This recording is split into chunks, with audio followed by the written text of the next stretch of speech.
By the year 2050, the world's population is expected to reach 9.1 billion, 34% higher than today. As the world's population continues to grow, farmers will need to produce more and more food. Unfortunately, original farming methods cannot keep up with this demand. With the help of information-based production, otherwise known as variable rate technology, we are better able to have higher yields with the same amount of inputs placed in their correct position.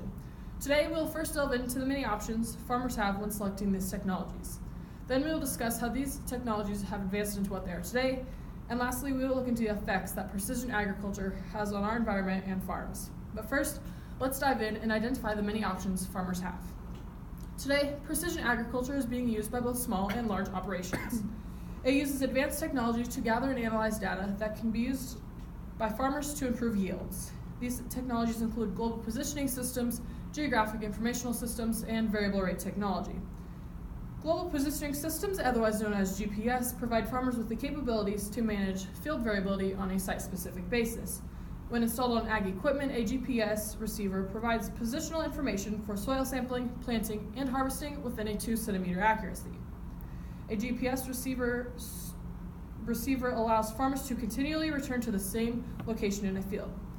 A GIS retrieves and stores spatial data that can be used to generate field maps for application of crop inputs. In short, a GPS guides you to the right part of a field, and a GIS shows what is needed in that spot. With these two tools and the desire to manage existing field variability, variable rate technology has evolved. Variable rate technology, otherwise known as VRT, is a system of varying crop practices based on specific field conditions. It can be used to put the correct amount of seed, fertilizer, or pesticides on a certain section of field where they are needed. Since its beginning 30-some-odd years ago, precision agriculture has changed the way farmers run and manage their business. When starting, farmers faced two hurdles in the adoption of these technologies.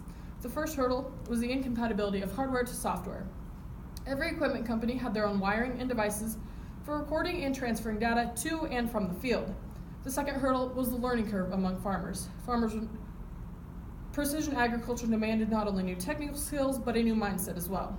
Farmers were reading articles about new techniques in soil testing and how the information would allow them to reduce fertilizer costs. Farmers weren't looking to buy new things.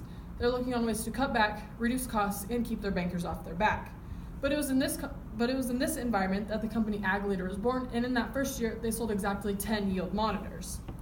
Now, the earlier learning curve for technical skills of data solutions went from being voluntary to a requirement in the participation of precision agriculture. Now we're making progress in that we can use what is called an ISOBUS connector. ISOBUS uses standardized connectors to ensure that most of your equipment can be compatible with your machinery.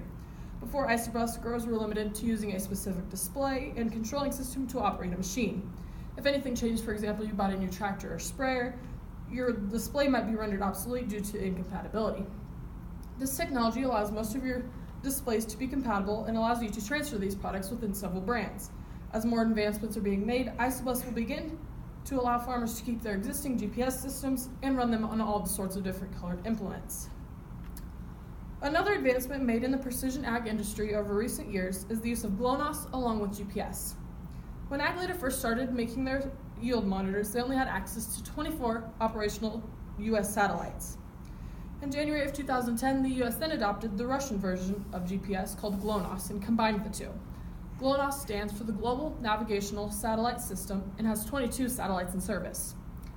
By October of 2011, the full constellation of 46 satellites was restored, giving global coverage. Growers are rapidly adopting precision technologies because they are making their farmer operations cost less by reducing their margin of error, allowing them greater profit. The price of this technology has greatly reduced over the past 20 years, allowing most farms to take advantage of these technologies. Not only have costs been reduced, but the functionality of the technology has greatly grown. Farmers do not just purchase a guidance system today, instead they purchase the technology that has integrated capabilities for guiding and controlling the application on agricultural machines.